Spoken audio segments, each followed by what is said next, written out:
ভাই তার সামর্থ্য আজকে আছে 200 টাকার কিনার, সে 200 টাকার কিনতেছে। আমাদের কাছে দেখা যায় যারা বেশি নেয় তারাও যে কাতারে, যারা কম নেয় তারাও সেই কাতারে।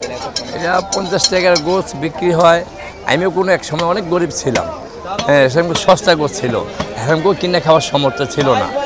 ওই কুরবানির সময় বা কেউ দাওয়াত মাওয়াত দিলে ওইখানে গিয়ে খাইতে পারছে। কুরবানির সময় ওই কুরবানি দিছে 10 জনে দিছে, ওইটা নিয়ে খাইতে পারছে। তো ওইটা চিন্তা ভাবনা করলাম, তাহলে আমার ছেলে যেটা বললাম, দেখ এরকম রেট লাগাও। কোনো রিস্কেওয়ালা সারাদিনে 500 টাকা কাজ করছে, সে আধা কেজি গোছ নিলাম, ওই মশলার টাকা থাকে না, চাউলের টাকা থাকে না। সে যদি আনতে 200 টাকা গোছ নিয়ে বাল বাচ্চায় বুঝাইতে পারে, তো তার নিঃশ্বাসটা একটা দোয়া পাবো। ও দোয়া আল্লাহ আমার অনেক আগাইতে পারে।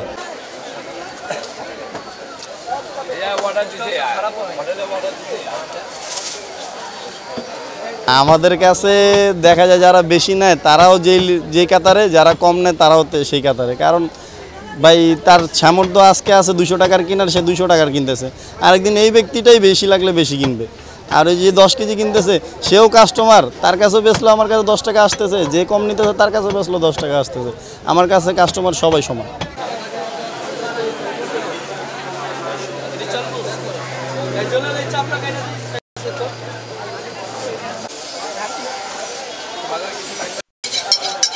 আবার এমনও ছেলেরা আছে টাকা পয়সার অভাব নাই, বেচালা পরে সে আধা কেজি গোছ নিয়ে অপরসা ফালাই দিব, টাকাটা অপরসায় গেল, ফ্রিজ নেই কিছু নেই। সে যদি এখান থেকে 100 টাকার গোছ নিয়ে একটা আলু দিয়ে পাক করে খাইতে পারে।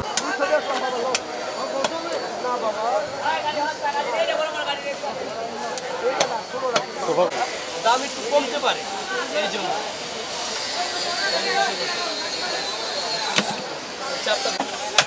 আর নিচে কুরবানির কাজ নেওয়া হয়, এটা তো ছাপানো।